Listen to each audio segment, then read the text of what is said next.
حرف ہاء سے شروع ہونے والے مسائل میں سے ایک مسئلہ حیض کا ہے جو عورتوں کے مسائل سے تعلق رکھتا ہے، اور یہ مسئلہ عورتوں کے لیے بڑا اہم ہے۔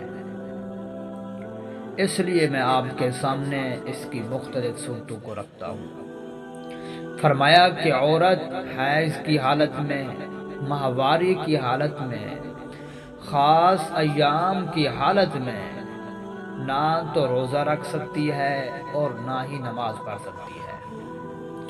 عورت پاک ہونے کے بعد روزہ رکھنا شروع کرے اگر رمضان باقی ہے، اور جو روزے رہ گئے ہیں وہ بعد میں ان کی قضا کرے، اور نماز اللہ کی طرف سے عورتوں کو معاف کر دی گئی ہے ماہواری اور حیض کی حالت کی۔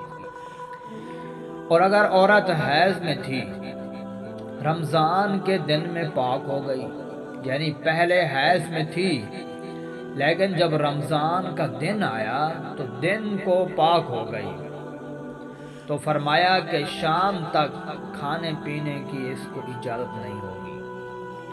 وہ دوسرے روزہ داروں کی طرح اس کو بھی بھوکا اور پیاسا شام تک رہنا ضروری ہوگا، اور نیز اس دن کا بھی روزہ بعد میں قضا کرنا پڑے گا۔ ایسا نہیں ہوگا کہ اس نے کھایا پیا نہیں ہے، روزے داروں کی طرح رہی ہے کہ اس کا یہ روزہ ہو جائے، نہیں، اس کی قضا کرنی پڑے گی۔ باقی کھانے پینے سے روکنا یہ روزے کا احترام ہے۔ فرمایا کہ اگر عورت رمضان میں پاک تھی، پہلے پاک تھی اور روزہ دار بھی تھی، یعنی روزہ رکھا ہوا تھا، دن میں حیض ماہواری کا خون شروع ہو گیا تو روزہ فاسد ہو گیا، روزہ ٹوٹ گیا۔ اس کے بعد کھانے پینے کی اجازت ہوگی۔ اس دن کا روزہ بھی اس کو قضا کرنا پڑے گا، اس دن کا روزہ اس کو معاف نہیں ہوگا۔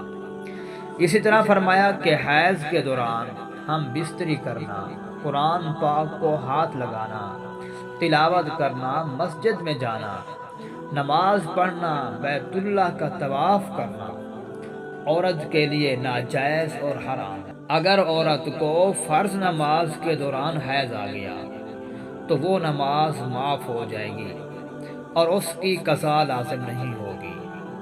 اگر نفل یا سنت نماز کے دوران حیض آ گیا تو پاک ہونے کے بعد اس کی قضا ہوگی، قضا کرنی پڑے گی۔